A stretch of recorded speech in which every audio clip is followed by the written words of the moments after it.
अल्लाह की तस्बीह करो। हबीब तुम्हारी ड्यूटी है।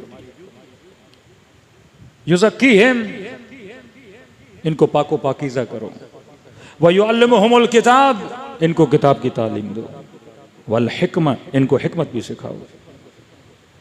एक मुसलमानों का तबका कहता है कुरान की तालीम दो, इल्म दो, लेकिन तज़किये की जरूरत नहीं है। मातमी आए मातम करे, खतीब आए मजलिस पढ़े, लेकिन तज़किये की जरूरत नहीं है। तज़किया सफाई है। एक छोटे से बच्चे को पता है, अगर बाप कहे बेटा गिलास में पानी भर कर लाओ, अगर गिलास मेला है, नजिस है, ये जाएगा पहले गिलास को धोएगा, फिर उसके अंदर पानी लेकर आएगा। और मेले गिलास में अगर पानी लाया तो बाप पानी पिएगा भी नहीं, इसको डांटेगा भी। कहा हबीब पहले इनका तज़किया कर, इनको पाक कर। पहले ज़र्फ पाक हो, उसके बाद इसके अंदर इल्म डाल। पहले कल्ब पाक हो, फिर इस कल्ब के अंदर हुसैन की मोहब्बत को डालो।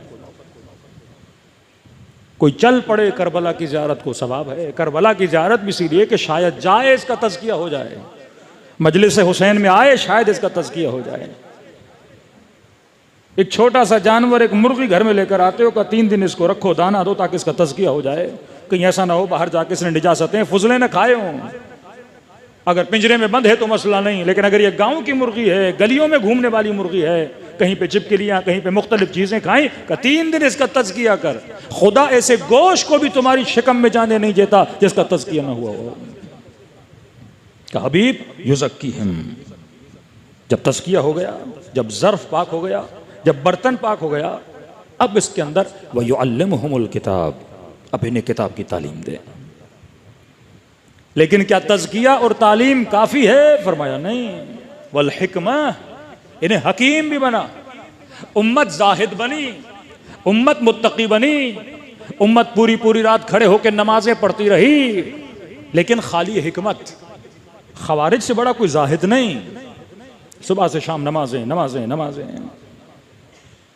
इसी कूफे में कुर्राए सबा में से कारी बैठा हुआ था, जिसकी क़रात सारे मुसलमान पढ़ते हैं। मौला हुसैन की मदद के लिए करबला नहीं गया।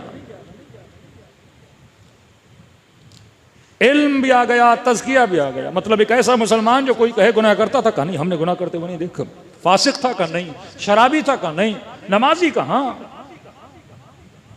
लेकिन हिकमत नहीं है इस बंदे में कि तेरी नमाजें किस काम की अगर तू हुसैन की मदद के लिए नहीं जा रहा, तेरे रोजे किस काम के अगर अबा अब्दुल्लाह हुसैन की मदद के लिए नहीं जा रहा। तभी बड़ी कोशिश की गई इस खित्ते में 2 फिक्रों को परवान चढ़ाया जाए। एक सूफिज्म की फिक्र, एक बुद्धिज्म की फिक्र। क्योंकि उनको मसला जिक्र से नहीं है, फिक्र से, आइडियोलॉजी से। सूफी खानकाहें बनाते हैं, अल्लाह का नाम लेकर रक्स करते रहते हैं, धमाले डालते रहते हैं। बड़े अच्छे लोग होते हैं, गुनाह नहीं करते,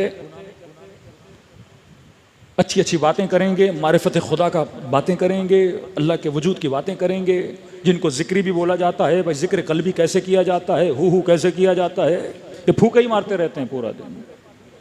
लेकिन दिमाग खाली, साहिब हिकमत नहीं। ऐसे ही बरेलवियों का एक तबका है, सुबह से शाम या रसूल अल्लाह सल्लल्लाहु अलैहि या रसूल अल्लाह, कभी अंगूठों को चूमना, कभी या रसूल अल्लाह कहना, सलवातों पे सलवाते भेजे जा रहे हैं। लेकिन मजाल है कभी फिलिस्तीन के लिए कोई बात करे, मजाल है किसी फिलिस्तीन तो दूर की बात है, मजाल है पाकिस्तान में होने वाले जुल्म पे कोई बात करे। का ये खानकाही सोच कि सैयदा के घर को जलाया जा रहा है, खानकाही सोचों वाले अपने घर में बैठे ऊंट पे सवार होके एक एक अंसार के दरवाजे पे जाती हैं। तुमने सुना नहीं था वो मुआशरा जिसे आशिक अली होना चाहिए था, वो दुश्मन अली बन गया। 180 डिग्री अगेंस्ट, कि जिनसे मोहब्बत करो तो तुझे जन्नत मिले, कहता नहीं मैंने इसे कत्ल करना है। जिनकी इताअत तुम पर वाजिब है, उन्हीं के मुकाबले में आके खड़े हो गए। ये कौन सा सिस्टम था, ये कौन सी सोच थी जिसने मुआशरे को तबाह बर्बाद कर दिया।